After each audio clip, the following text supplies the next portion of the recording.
नमस्कार, आप देख रहे हैं खास खबर और मैं हूं आपके साथ जागृति खंतवाल।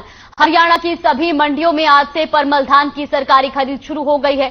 करनाल की नई अनाज मंडी में धान की खरीद के लिए प्रशासन ने सभी तैयारियां पूरी कर ली हैं। अधिकारियों का दावा है कि किसानों को किसी भी तरह की दिक्कत नहीं आने दी जाएगी। किसानों की हर मूलभूत सुविधा का ध्यान रखा गया है। बिजली, पानी, शौचालय और कैंटीन की व्यवस्था की गई है। सुरक्षा की दृष्टि से फर्जी गेट पास काटने वालों पर नकेल कसने के लिए सीसीटीवी कैमरे लगाए गए हैं। तो वहीं किसानों की माने तो पहले हर वर्ष 25 सितंबर से धान की सरकारी खरीद शुरू हो जाती थी, लेकिन इस बार 5 दिन लेट धान खरीद होने से किसानों को काफी परेशानी हुई।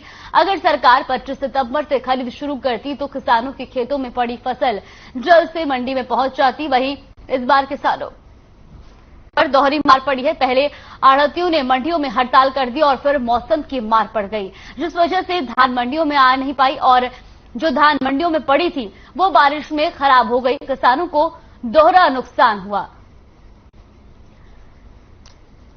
तो अब धान की खरीद जो है वो शुरू हो चुकी है और ऐसे में सीएम मनोहर लाल ने भी अधिकारियों और आढ़तियों को साफ तौर पर निर्देश दिए हैं कि किसानों को किसी भी तरह की परेशानी नहीं होनी चाहिए। प्रशासन का भी दावा है कि सभी तैयारियां जो है वो पूरी कर ली गई हैं और किसी तरह की कोई दिक्कतें किसानों को नहीं आने दी जाएगी। सभी व्यवस्थाएं वहां पर पूरी कर ली गई हैं। तो वहीं आढ़ती भी तैयार है और प्रशासन भी सतर्क नजर आ रहा है। मंडियों के गेट पर सीसीटीवी कैमरे लगाए गए हैं।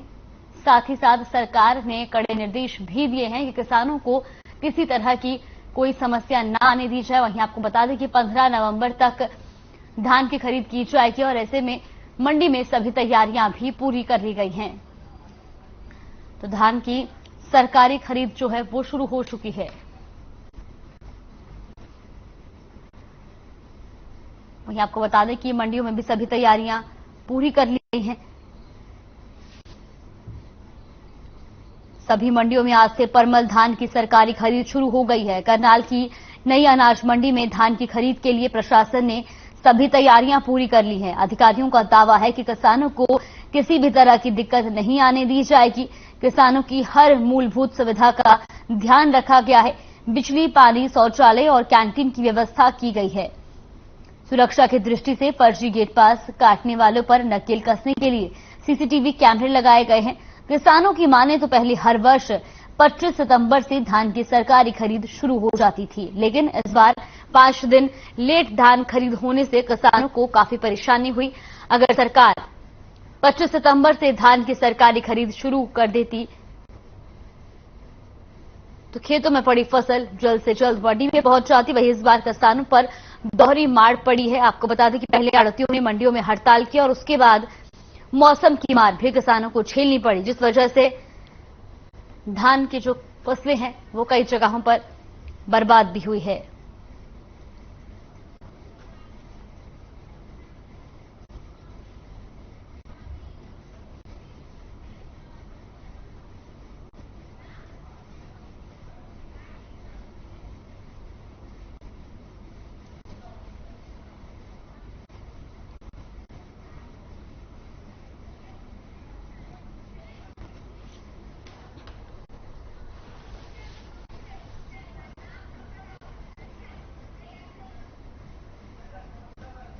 तो ये हमारे साथ भारतीय किसान यूनियन के स्वामी इंद्र जी जुड़ गए हैं। सर, आपका बहुत बहुत स्वागत है हर खबर पर।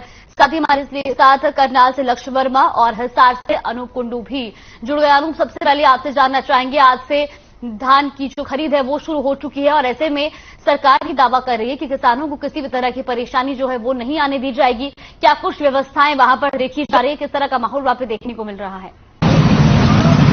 देखिए, जागृति जिस प्रकार से आज तिहार की खरीद शुरू की गई है उसको लेकर के ये करीबन 4 से 5 दिन लेट भी बताई जा रही है और 1 से 1.5 महीने तक ये जो 15 नवंबर तक खरीद चलेगी। हो सकता है उसके बाद आवश्यकता पड़े तो इसको बढ़ा दिया जाए और जो इसका भाव है 2060 रुपए प्रति क्विंटल रखा गया है। आज से देखने वाली बात ये है कि इस प्रकार सरकार ने दावे किए हैं कि किसानों को किसी प्रकार की दिक्कतें नहीं होगी। मंडियों में फसलों का आना शुरू हो गया है। आज से गेट पास मिलने शुरू हो गए हैं। तो देखने वाली बात ये रहेगी जागृति की जैसे जैसे आवक ज्यादा बढ़ेगी उस समय किस प्रकार की व्यवस्थाएं होंगी। हाल फिलहाल देखने को मिल रहा है कि जो नॉर्मल एक व्यवस्था होती है मंडियों में वो देखने को मिली है। इस वक्त हम हिसार की अनाज मंडी में खड़े हैं हालांकि हिसार की एक ऐसी मंडी है जो धान की फसल की यहाँ खरीद नहीं होती, क्योंकि यहाँ पर कोई भी सेलर नहीं है। लेकिन इसके अलावा जिला हिसार की हम पूरे की बात करें तो जिला हिसार की उकलाना मंडी है, जहाँ सबसे ज्यादा धान की खरीद होती है। उसके बाद बड़वाला और हांसी 2 मंडियां ऐसी है जहाँ पर धान की अच्छी खरीद होती है। आदमपुर का कुछ इलाके में भी थोड़ी बहुत धान की खरीद होती है, लेकिन उनको भी दाएं बाएं जा करके बेचनी पड़ती है, क्योंकि हिसार की जो प्रॉपर बड़ी अनाज मंडी जिसमें हम खड़े हैं, यहाँ पर किसी प्रकार की खरीद नहीं होती, यहाँ पर सेलर नहीं है।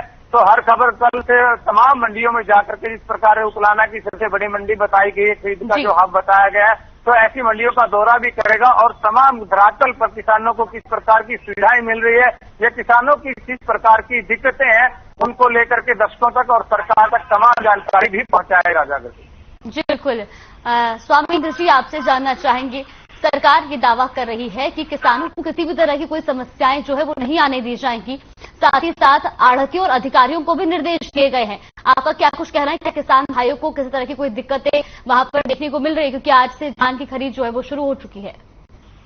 नहीं जागृति जी, लगातार आपके चैनल के माध्यम से मैं किसानों की समस्या को पेश करता रहा हूं और तमाम कई दावों का जो खोखलापन है, जो झूठे दावे थे, उसको हम बताते रहे हैं। आज भी आप देख लीजिए, मंडियों की स्थिति वैसी जस की तस बनी हुई है। सरकार द्वारा ये तो घोषणा कर दी गई थी कि 1 अक्टूबर से जो है धान की खरीद हरियाणा में शुरू हो जाएगी, एमएसपी के ऊपर, जो अपना मोटा धान होता है। तो आप देखिए, आज भी सरकार द्वारा किसी भी मिल को, जो राइस मिल होती है, उसको कोटा अलॉट नहीं किया गया कि आप इतना धान किसान का आने के बाद आप उठाएंगे। यानी कि ये दावा बिल्कुल फेल हो जाता है कि सरकार का जो दावा है कि हम परचेज करेंगे, परचेज तो आप करेंगे, पर उसका उठान कहाँ होगा? यानी मंडियों में जस की तस समस्या वही बनी रहेगी, मंडियों में वही अनाज पटा रहेगा, किसान का अनाज खुले आसमान के नीचे पड़ा रहेगा। और आप ये देखिए कि खुद मुख्यमंत्री ने माना था पानीपत के अंदर जब वो गए थे कि हरियाणा के अधिकांश मंत्रियों के उन्होंने माना कि शेड जो प्रॉपर नहीं है, तरपाल की व्यवस्था की जाए। आज भी मौसम जो है, मौसम विभाग ने बता रखा है कि 2 और 3 तारीख के बाद हरियाणा के अंदर फिर चक्रवाती मानसून की बरसात हो सकती है, उससे किसान को बहुत बड़ा नुकसान होने वाला है। तो आप ये देखिए, दूसरा, बाबा आदम के जमाने के आज भी हरियाणा की तमाम मंडियों में कटड़े पड़े हैं। बात तो प्रधानमंत्री और हरियाणा के मुख्यमंत्री जी कहते हैं कि डिजिटल इंडिया, आज 5G की प्रधानमंत्री लॉन्चिंग कर रहे हैं और हरियाणा की मंडियों के अंदर किसानों के पास वही कंडे हैं जिस कंडों में चोरी होती है। और हमने बार बार कंडे पकड़े हैं और आप इसके साक्षी रहे हैं कि हमने जाके कंडे पकड़े जहां पे किसानों का अधिक तोल होता है, आपने देखा होगा। तो आज भी किसानों के लिए वैसी स्थिति बना रखी है, जब किसान काम करता है, किसान जब बात करता है तो कहता है ई पोर्टल पे आइए। जब किसान अपना उत्पादन लेकर आता है मंडियों में तो उसको खड़ा कर दिया जाता है उसी कंडे के ऊपर, जो कंडे बाबा आदम के जमाने के थे, जिनका कोई भी प्रमाण नहीं है कि ये ऑथेंटिक ठीक है, ये पास हो चुके हैं। हमारे को कोई सामने चीज नजर नहीं आती, ना ही वो नजर आता है कि जो रजिस्ट्रेशन के अंदर फिगर नजर आते हैं कि आज इतना तोल हो चुका है, इतना आपने लेना है, इतना देना है, उसमें कोई है जो प्रमाणिकता सामने नजर नहीं आती। ये तमाम ऐसी बातें जो किसान को डराती हैं। दूसरी बात यह है, हरियाणा प्रदेश के सरकार से मैं कहना चाहूंगा, एक मंडी का श्वेत पत्र जारी कर दिए जहां पे मेडिकल सुविधा हो, जहां पे दुरुस्त मेडिकल सुविधा हो, जहां पे पानी की व्यवस्था हो, जहां किसान को ठहरने की व्यवस्था हो, पक्के शेडों, ये तमाम ऐसी बातें हैं। किसान को सिर्फ वोट की राजनीति के तहत ही हरियाणा प्रदेश के अंदर और अन्य प्रदेश के अंदर सिर्फ सरकारें गुमराह करती हैं, सुविधा नाम की कोई चीज नहीं है। जी साथ ही लक्ष्य भी हमारे साथ मौजूद है करनाल से। लक्ष्य, आपसे जानना चाहेंगे, करनाल में मंडियों में क्या कुछ व्यवस्थाएं जो है वो देखी जा रही है, किसानों का क्या कुछ कहना है? जानकी बात की जाए करनाल जिले की समय अनाज मंडी के अंदर मौजूद है। जिस तरीके से बात की जाए करनाल की अनाज मंडी के जो लोग हैं उनसे भी हमने बात करने का प्रयास किया था और कल मंडी सचिव से भी हमने बात कर दी कि क्या कुछ तैयारियां जो हैं इस बार मंडी की ओर कर दी गई हैं, क्योंकि जिस तरीके से आज 1 तारीख है और आज से ही धान की जो आवक है वो कहीं ना कहीं आनी शुरू हो चुकी है मंडियों के अंदर। और ऐसे में कहीं ना कहीं जो तैयारियां है वो पूर्ण रूप से जो है करनाल मंडी प्रशासन की ओर से कर ली गई है, मंडी बोर्ड की तरफ से कर ली गई है। इस तरीके से मंडी सचिव ने बताया था कि कहीं ना कहीं करनाल मंडियों के अंदर चाहे पीने के पानी की व्यवस्था की बात की जाए, वाटर कूलर की बात की जाए या फिर सुलभ शौचालय की बात की जाए, तो कहीं ना कहीं जो व्यवस्था है वो दुरुस्त कर ली गई है। और ऐसे में कहीं ना कहीं जिस तरीके से बात की जाए, जो गेट पास है वो आज कटने शुरू हो चुके हैं, किसान अपनी जो फसल है वो लानी शुरू हो चुकी है। और ऐसे में कहीं ना कहीं करीबन जो किसान है मंडियों के अंदर पहुंचते हुए नजर आ रहे हैं। और ऐसे में बात की जाए जिस तरीके से लगातार जो खरीद है वो कहीं ना कहीं जिस तरीके से आज मंडी पास जो गेट पास है वो करते हुए नजर भी आ रहे हैं और कहीं ना कहीं जो स्थिति है वो अभी सामान्य नजर आ रही है। मगर आने वाले समय में देखना है होगा कि जब जो धान की जो आवक है काफी बढ़ेगी तब देखने वाली बात मिलेगी। और बात की जाए जिस तरीके से सचिव ने साफ तौर पर बताया कि आने वाले समय में हो सकता है कि जो बरसात है वो आ सकती है, उसके लिए क्या कुछ तैयारियां हैं, चाहे शेडो की बात की जाए, तरपाल की बात की जाए, कहीं ना कहीं जो आरटीओ का है वो दिशा निर्देश दे दिए गए हैं ताकि जो किसानों की फसलें हैं वो कहीं ना कहीं बर्बाद ना हो। जी बिल्कुल अनूप, मैं चाहूंगी कि अगर आपका भी कोई प्रश्न है तो आप भी जो है वो जरूर स्वामेंद्र जी से पूछ सकते हैं, क्योंकि जिस तरह से आप ग्राउंड जीरो से हम तक खबरें पहुंचाते हैं, ऐसे में जमीनी हकीकत क्या है ये भी आप एक बार जरूर बताएं। देखिए बिल्कुल जागृति, यहाँ पर सबसे बड़ा जो प्रश्न उठ रहा है वो सबसे पहले गेट पास को लेकर के उठ रहा है, क्योंकि इसको फर्जी गेट पास जारी किए जा रहे हैं। और जिस प्रकार से इंद्रवेंशी को मैं सुन रहा था, उन्होंने जो तुलाई का जो एक बहुत बड़ा अच्छा मुद्दा उठाया था वो बिल्कुल आज बाबा आदम के जमाने का है। और इसको लेकर के किसान बहुत बार शिकायत भी करते हैं कि उनकी तुलाई में गड़बड़ है और जो जिस कांटे पर जो धर्म कांटे जो बड़े बनाए गए हैं वहां पर भी इस प्रकार की हेराफेरी होती है, तो किसान हमेशा अपने आप को ठगा सा महसूस करता है। और दूसरा सबसे बड़ा सवाल ये है कि जो फसल बारिश के कारण खराब हो चुकी थी, तो क्या उसको नमी के नाम पर या फिर सुखाने के नाम पर किसानों को इसी बार बार तंग किया जाएगा, जैसे गेहूं की सीजन में कर दिया जाता है। तो या फिर जो एक प्राकृतिक आपदा हुई है किसानों पर बारिश के कारण उनकी धान जो खराब हुई है उसको उसी रेट में खरीदा जाएगा या फिर औने पौने दामों में किसान बेचने के लिए मजबूर होंगे। इस प्रकार की जो स्थिति सामने आने वाली है उसको लेकर के मेरा ये पहला प्रश्न है। जी स्वामेंद्र जी, क्या कुछ कहना चाहेंगे आप इस पर? और साथ ही साथ मैं आपसे ये भी जानना चाहूंगी, जिस तरह से जो है सरकार ने आढ़तियों और अधिकारियों को निर्देश दिए हैं कि जो है किसानों के साथ सहयोग करें, उनको किस तरह की परेशानी ना आने दे, ऐसे में क्या आढ़तियों और अधिकारियों का सहयोग किसानों को मिल पा रहा है? देखिए जागृति जी, अभी आपके ही संवाददाता लक्ष्य वर्मा जी ने बहुत अच्छी बात बताई और उन्होंने वाकई मंडी का मुआयना किया। हुई समस्या जो मैं बता रहा हूँ कंडों की, ये बाबा आदम के जमाने के कंडे किसानों को क्यों मरे जा रहे हैं, ये बहुत बड़ा प्रश्न है। कहीं न कहीं सरकारी, कहीं न कहीं गैर सरकारी मिली भगत है। यानी सरकार ऐसे लोगों को प्रोत्साहन क्यों देती है जो किसान को लूटने का काम करते हैं? क्या आज कंडे बदलने की क्या स्थिति में क्या आड़ती नहीं है या सरकारी संगठन नहीं है? आज सरकार आप आठ कंडे नहीं है, अगर हैफर्ड के पास जाएंगे, डीएफएससी के पास जाएंगे, आप एफटीआई के पास जाएंगे, वहां भी क्या आपको कंडे दिखाई देंगे। यानी कि किसान को लूटने के जहाँ प्रशासन लामबंद है वहां प्राइवेट प्लेयर भी लामबंद हुए पड़े हैं। तो ये बातें अगर हम चैनल पर उठाते हैं, मैं समझता हूँ कि आने वाले समय में सरकार इस पर जोर देगी। दूसरी बात, शेड की मैंने बात कही, आज शेड देश के तक बने हैं। हरियाणा प्रदेश के अंदर सरकार हुआ है 8 साल, अनुभव का सरकार क्यों परिचय देती है? अब तो सरकार को 8 साल का अनुभव हो चुका, किसान की फसल आती है तो उसको मंडियों में शेड होती है। तो एपीएमसी एक्ट के मुताबिक भी सरकार को काम करना चाहिए। एपीएमसी एक्ट के अंदर क्लियर लिखा हुआ है कि मंडियों में जो थर्ड होते हैं उन्हें ऊंचा बनाना चाहिए और शेड जो है ऊंचे होने, ताकि भंडारण की कोई जो है व्यवस्था वो खराब प्रभावित ना हो सके। तो आप देखेंगे तमाम मंडी हरियाणा प्रदेश की आज भी दुकान स्टोर है, बड़े बड़े नाले जो मंडियों के पास से गुजरते, शहर का जो गंद गुजरता है वो मंडियों में घुस जाता है। तो वो तमाम जो अनाज है, किसान का अनाज खराब नहीं होता, वो देश की संपत्ति खराब होती है। देश का जो 80 करोड़ अनाज जो 80 माननीय प्रधानमंत्री देना चाहते हैं, वो गरीब गुरे का अनाज वो गंदा हो जाता है, खराब हो जाता है, लैक नहीं देता।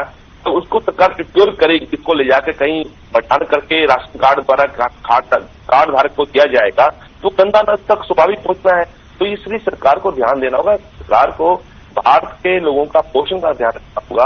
और जब तक देश के अंदर जो फूड सिक्योरिटी बिल नहीं आता, उसको एमएसपी के साथ नहीं जोड़ा जाता, मैं समझता हूं कि सरकार के तमाम दावे जो हैं वो झूठे साबित होंगे, क्योंकि सरकार ना तो फूड सिक्योरिटी का काम करती नजर आ रही है, नहीं सरकार एमएसपी का काम करती नजर आ रही है।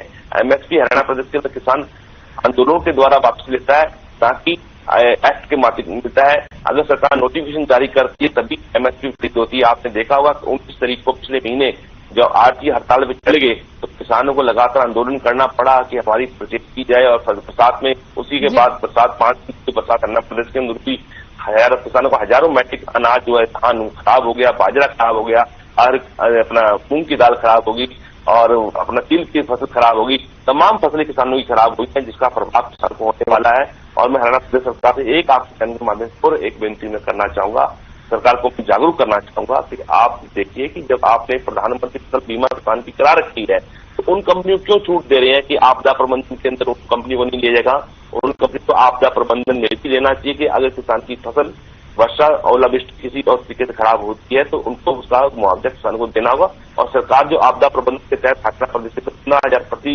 एकड़ के हिसाब से किसानों को देना चाहती है, उसके लिए पोर्टल की जगह किसान के सीधा खेत में जाके पटवारी मौके जाके मुआयना करे। और मेरे हरियाणा प्रदेश के अंदर जो जिला कुरुक्षेत्र के जो प्रधान है अपना गुरनाम सिंह कलसानी जी, उन्होंने मुझे बताया कि हरियाणा कुरुक्षेत्र के अंदर कोई अभी तक कोई गिरदावरी नहीं, ना ही मुझे कर्नाटक ने बताया, ना ही मुझे अपना अंबाले के जो हमारे प्रधान है सुखविंदर सिंह बिट्टा जी, उन्होंने बताया कि ऐसा कोई वहां पे अब तक कोई नहीं रहा। तो सरकार का दावा कर किसानों को राहत दी जाएगी। और दूसरी तरफ मैं देखता हूँ कि हरियाणा प्रदेश में कहीं भी अमली तौर पर जमीनी स्तर पर कोई काम होता नजर नहीं आ रहा। जी बिल्कुल, साथ ही साथ जिस तरह से सरकार ने जो है 15 नवंबर तक खरीद किए जाने की बात कही है, क्या इससे आप और किसान जो है वो संतुष्ट नजर आ रहे हैं? क्योंकि 15 नवंबर यानी कि लगभग 1.5 महीने तक जो है ये खरीद जारी रहेगी। होगा कि हरियाणा प्रदेश के अंदर जो फसल लगाई जाती है सरकार के मापदंडों पर लगाई जाती है। 15 जून को हरियाणा प्रदेश के अंदर धान की बुआई सरकारी आदेशों के अनुसार किसान का नहीं करेगी, तो ये तमाम ऐसी बातें आपको रिलैक्सेशन किसान के प्रति रखनी चाहिए कि ये नेचर का मामला है। तो फैक्ट्री पे होने वाला उत्पादन तो है नहीं कि डेडलाइन आप घोषित कर दी इस दिन तक ही आगे लेके आएंगे। अगर 1 नवंबर अक्टूबर की आप बात करते हैं तो अक्टूबर को लेके आएंगे तभी आपका कोई फैक्ट्री में तो सामान पैदा नहीं होता। ये उत्पादन है किसान का जो कुदरत के जो रहमो क्रम पर तैयार होता है। तो सरकार को समझ चाहिए बस एक भी किसान के मुताबिक करनी चाहिए सरकार को, ताकि किसान अगर मंडी में फसल लेके आए तो सरकार को तुरंत उसकी प्रक्रिया शुरू कर देनी चाहिए। और जब तक सीजन चलता है सरकार को सीजन चला देना चाहिए। जी बिल्कुल, लक्ष्य आपसे भी जानना चाहेंगे, जिस तरह से आप मंडी में मौजूद हैं, ऐसे में ये जानना चाहेंगे कि जिस तरह से ये भी कहा जा रहा है कि अब 3 या 4 तारीख के बाद दोबारा से जो है बरसात हो सकती है, ऐसे में किस तरह की जमीनी व्यवस्थाएं वहां पर देखने को मिल रही हैं? क्या वहां पर इस तरह की संपूर्ण व्यवस्थाएं की गई हैं कि अगर बरसात होती है तो इस बार ये सुनिश्चित किया जा सके कि किसानों की जो फसल है, जो धान की फसल वो लेकर मंडियों में पहुंच रहे हैं, वो खराब ना हो?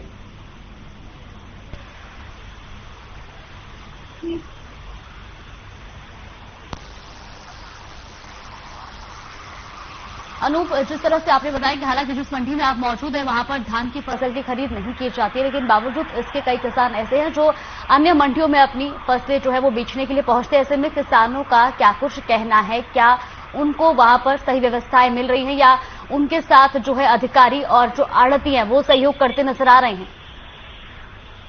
देखिए, अगर सरकार से खरीद शुरू हुई है और इसके जो तमाम दावे हैं वो कितने सफल रहेंगे, ये चीजें जब आवक तेजी से होनी शुरू होगी तब पता चलेगा। और दूसरा जो सवाल मैं सुन रहा था लक्ष्य से आपने किया था, ये जो मंडियों में किसान फसल लेकर के आएंगे और अगर बारिश हो जाती तो किस प्रकार से इसमें यहाँ पर सावधानी बरती गई, तो इसका सीधा सीधा जो प्रभाव है वो तुलाई और उठान पर निर्भर करता है कि किसान की फसल मंडी में आई, आते ही उसकी बिक्री हुई, बिक्री होते ही उसकी तुलाई हुई और उसका उठान हो गया।